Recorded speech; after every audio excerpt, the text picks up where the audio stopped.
کل کی تیاری کے لیے جاہدوا فی اللہ حق جہاد ہی ہم نے پیچھے پڑھا، گردش لیل و نہار اسی کے قبضہ قدرت میں ہے۔ کیا تمہاری سمجھ میں یہ بات نہیں آتی؟ مگر یہ لوگ وہی کچھ کہتے ہیں جو ان کے پیش رو کہہ چکے ہیں۔ یہ کہتے ہیں کیا جب ہم مر کر مٹی ہو جائیں گے اور ہڈیوں کا پنجر بن کر رہ جائیں گے تو ہم کو پھر زندہ کر کے اٹھایا جائے گا؟ ہم نے بھی یہ وعدے بہت سنے ہیں اور ہم سے پہلے ہمارے باپ دادا بھی سنتے رہے ہیں۔ یہ محض افسانہ ہے، پرینہ ہے، بس یہ ہے نادان انسان کی کہانی۔ ان سے کہو بتاؤ اگر تم جانتے ہو کہ یہ زمین اس کی ساری آبادی کس کی ہے؟ یہ ضرور کہیں گے اللہ کی۔ کہو پھر تم ہوش میں کیوں نہیں آتے؟ ان سے پوچھو ساتوں آسمان اور عرش عظیم کا مالک کون ہے؟ یہ ضرور کہیں گے اللہ۔ کہو پھر ڈرتے کیوں نہیں؟ ان سے کہو بتاؤ اگر تم جانتے ہو کہ ہر چیز پر اقتدار کس کا ہے اور کون ہے وہ جو پناہ دیتا ہے اور اس کے مقابلے میں کوئی پناہ نہیں دے سکتا؟ یہ ضرور کہیں گے کہ یہ بات تو اللہ ہی کے لیے ہے۔ کہو پھر کہاں سے تم کو دھوکا لگتا ہے؟ جو امر حق ہے وہ ہم ان کے سامنے لے آئے ہیں اور کوئی شک نہیں کہ یہ لوگ جھوٹے ہیں، کیونکہ انسان کی فطرت کے اندر جو سچائی ہے اس پر وہ کبھی یہ کہہ نہیں سکتا کہ کائنات کی کوئی چیز جو اللہ کے علاوہ کسی اور نے بنائی ہے۔ یہ جو خود اپنے آپ کو خدا سمجھتے ہیں وہ بھی کبھی نہیں کہہ سکے کہ ہم نے آسمان و زمین بنائے، وہ کہتے ہیں ہم خدا ہیں، بس کی طاقت ہے ہمارے پاس، لیکن یہ کبھی نہیں کسی نے کہا کہ یہ بنانے والا میں ہوں کائنات۔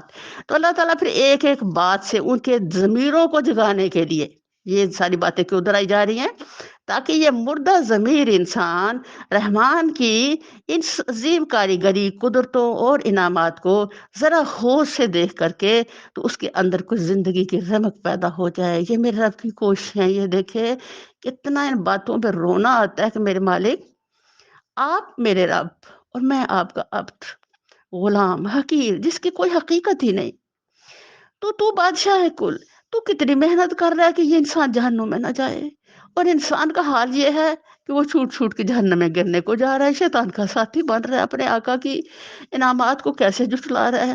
تو اے رب تو اس انسانیت کو رمضان المبارک کے اندر صحیح سوچ، صحیح فکر، صحیح انسانیت دے دے، تاکہ کل کی اس بھیانک دن سے بچ سکے جس میں بہت دکھ و تکلیفیں ہیں۔ میرے اللہ نے کسی کو اپنی اولاد نہیں بنایا ہے اور کوئی دوسرا خدا اس کے سوا نہیں ہے۔ اگر ایسا ہوتا تو ہر خدا اپنی خلق کو لے کر الگ ہو جاتا اور پھر وہ ایک دوسرے پر چڑھ دوڑتے۔ پاک ہے اللہ ان باتوں سے جو یہ لوگ بناتے ہیں، کھلے اور چھپے کا جاننے والا، وہ بالا تر ہے اس شرک سے جو یہ لوگ تجویز کر رہے ہیں۔ اے نبی صلی اللہ علیہ وسلم دعا کرو پروردگار کی جس عذاب کی ان کو دھمکی دی جا رہی ہے وہ اگر میری موجودگی میں تو لائے تو اے میرے رب مجھے ان ظالم لوگوں میں شامل نہ کیجو۔ اور حقیقت یہ ہے کہ ہم تمہاری آنکھوں کے سامنے ہی وہ چیز لے آنے کی پوری قدرت رکھتے ہیں جس کی دھمکی ہم انہیں دے رہے ہیں۔ اے نبی صلی اللہ علیہ وسلم برائی کو اس طریقے سے دفع کرو جو بہترین ہو۔ جو کچھ باتیں وہ تم پر بناتے ہیں وہ ہمیں خوب معلوم ہیں، اور دعا کرو پروردگار میں شیاطین کی اکساہٹوں سے تیری پناہ مانگتا ہوں، بلکہ اے میرے رب میں تو اس سے بھی تیری پناہ مانگتا ہوں کہ وہ میرے پاس آئیں۔ اب سبحان اللہ، نبی کریم صلی اللہ علیہ وسلم کو جو نصیحت کی جا رہی ہے جو ایکچوئل امت محمد صلی اللہ علیہ وسلم کی قیامت تک کی نصیحت ہے، جو حضور کو ماننے والے اور داعی دین ہیں، برائی کو اس طریقے سے دفع کرو جو بہترین ہو۔ یہ نہیں کہ وہ لوگ اگر چوپالوں میں بیٹھ کر کے تو مذاق اڑا رہے ہیں اور جھٹلا رہے ہیں اور برے برے نام دے رہے ہیں تو مسلمان بھی بیٹھ کر کے ایک محفل بنائیں اور اس میں ان کے وہ باتیں کرنی شروع کر دیں جو وہ کر رہے ہیں۔ لیکن نہیں، ایک مسلمان، ایک ایمان والا اپنے اعلیٰ معیار کو اس طرح شو کرتا ہے کہ اگر اگلا جھوٹ بولے گا تو وہ ہمیشہ سچ بولے گا، اگر وہ سخت بات کرے گا وہ آگے سے نرم کلامی سے جواب دے گا اور اپنے بہترین کردار کو اس کے سامنے شو کرے گا، اور اللہ تعالیٰ نے ایک مومن کے اندر جب ایمان لے آتا ہے تو اس کے اندر ایک وہ چیز رکھتی ہے جو ایک نرم خوئی ہوتی ہے جو میرے اللہ کو پسند ہے، اور یہ کہ چونکہ ایک مومن دوسرے کی بھلائی کا ہی خواہاں ہوتا ہے، ہر لمحے وہ چاہتا ہے کہ میں خیر تقسیم کروں، لوگوں کے دلوں میں خیر ڈالوں، تو جس کی یہ اتنی خوبصورت طبیعت ہوتی ہے وہ کبھی بھی سخت مزاج نہیں ہوتا، کبھی بھی دوسروں کو دکھ دینے والا نہیں ہوتا، کبھی بھی بد کلامی کرنے والا نہیں ہوتا۔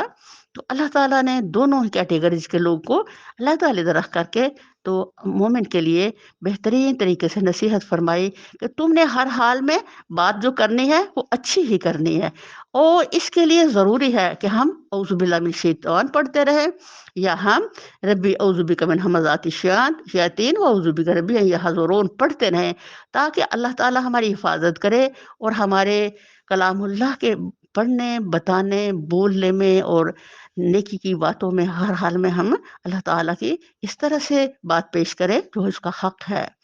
یہ لوگ اپنے کرنے سے باز نہ آئیں گے یہاں تک کہ جب ان میں سے کسی کو موت آ جائے گی تو کہنا شروع کرے گا، اے میرے رب مجھے اسی دنیا میں واپس بھیج دیجیے، ہائے جسے میں چھوڑ آیا ہوں، امید ہے کہ اب میں نیک عمل کروں گا، ہرگز نہیں، یہ تو بس ایک بات ہے جو وہ بک رہا ہے۔ اب ان سب مرنے والوں کے پیچھے ایک برزخ خائل ہے دوسری زندگی کے دن تک۔ اب یہی ہے اصل مسئلہ کہ یہ زندگی کے بعد دوسری زندگی اب دوبارہ نہیں آئے گی، یہ ساتھ جو گزر گیا وہ دوبارہ نہیں آئے گا، موت ہماری منتظر ہے اور آگے آخرت ہے۔ تو یہی لمحے جو اس وقت میرے پاس ہے یہ میرے قیمتی ترین زندگی کے سانس ہیں، میرا یہ رمضان زندگی کا قیمتی ترین رمضان ہے، میں نہیں جانتی اگلا رمضان آئے گا، بہت سے لوگ کل تھے اور آج نہیں ہیں، تو ہمیں آج کے رمضان سے اپنے رب تعالیٰ کے ساتھ جڑ کر کے تو اتنا کچھ خریداری کر لینی ہے جس سے ہماری باقیہ زندگی بھی بہترین ہو اور آخرت بھی ہمیں نصیب ہو جائے۔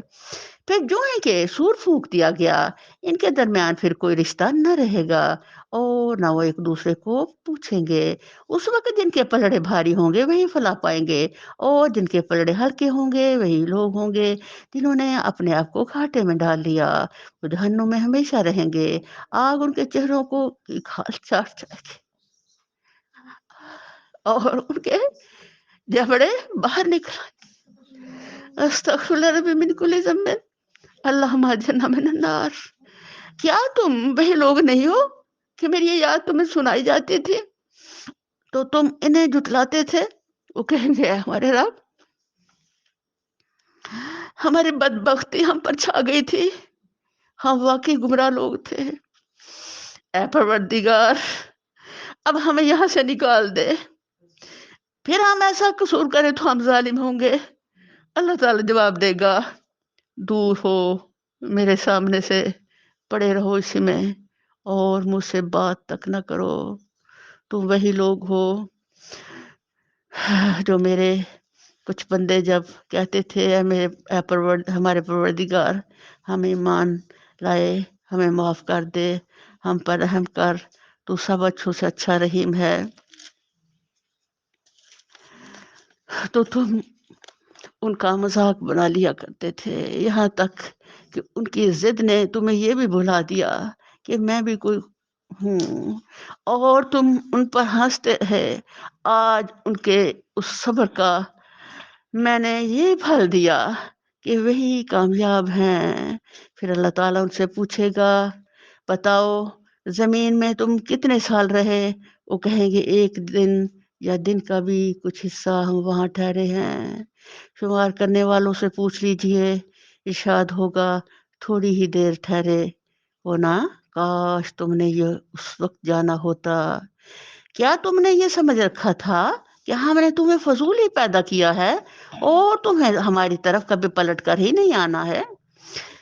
پس بالا و برتر ہے اللہ بادشاہ حقیقی، کوئی خدا اس کے سوا نہیں، مالک ہے عرش بزرگ کا، اور جو کوئی اللہ کے ساتھ کسی اور معبود کو پکارے جس کے لیے اس کے پاس کوئی دلیل نہیں، تو اس کا حساب اس کے رب کے پاس ہے، ایسے کافر کبھی فلاح نہیں پا سکتے۔ اے نبی صلی اللہ علیہ وسلم کہو میرے رب درگزر فرما اور رحم کر، اور تو سب رحیموں سے اچھا رحیم ہے۔ یہ آخری جو آیات ہیں یہ ایک بہت عظیم خزانہ ہے امت محمد کے لیے. زندگی کے اندر ہر قسم کے دفع کا اور ہر قسم کا مشکلات سے آسانی میں داخل ہونے کا یہ وظیفہ ہے. کسی کو کوئی بھی زندگی میں مسئلہ آئے، آپ ان آیات کو پڑھنا شروع کر دیں انشاءاللہ، اور انشاءاللہ ان کو اللہ نے اتنا قوت والا بنایا ہے کہ اس سے ہماری زندگی کا ہر مسئلہ حل ہو جاتا ہے. حضرت عبداللہ بن مسعود رضی اللہ نے ایک آدمی جس کو جن ستاتا تھا اس کے کان میں یہ آیات پڑھی تو وہ ٹھیک ہو گیا. حضور نبی کریم صلی اللہ علیہ وسلم نے فرمایا تم نے یہ آیات اس کے کان میں پڑھ کر اس جن کو جلا دیا.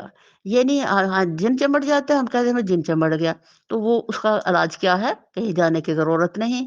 افاف سے تم انما خلقناکم عباسا، یہ آیات آپ پڑھنا شروع کریں الحمدللہ. اپنے آپ ویسے بھی کوئی نہیں بھی جن چمڑا، بھائی شیطان تو ہے یہ ہر وقت چمڑنے والا، تو اس کو اپنے یاد کرے زبانی اور اپنی نماز کا لازم و ملزوم حصہ بنائیں. اس سے پتہ چلتا ہے بھی کتنی بھی بھاری دنیا کے اندر چیز جو ہم پر ہمیں متاثر کر سکتی ہے، یہ اس کے لیے ہمارا بہترین دفاع ہے الحمدللہ. واللہ کوئی با ایمان شخص اسے پہاڑ پر پڑے تو وہ بھی ٹل جائے. ابو نعیم رضی اللہ عنہ فرماتے ہیں حضور نبی کریم صلی اللہ علیہ وسلم نے ہمیں ایک لشکر میں بھیجا اور حکم فرمایا کہ ہم صبح و شام یہ پڑھیں. الحمدللہ جب ہم وہاں سے واپس آئے سلامتی اور غنیمت کے ساتھ. سبحان اللہ.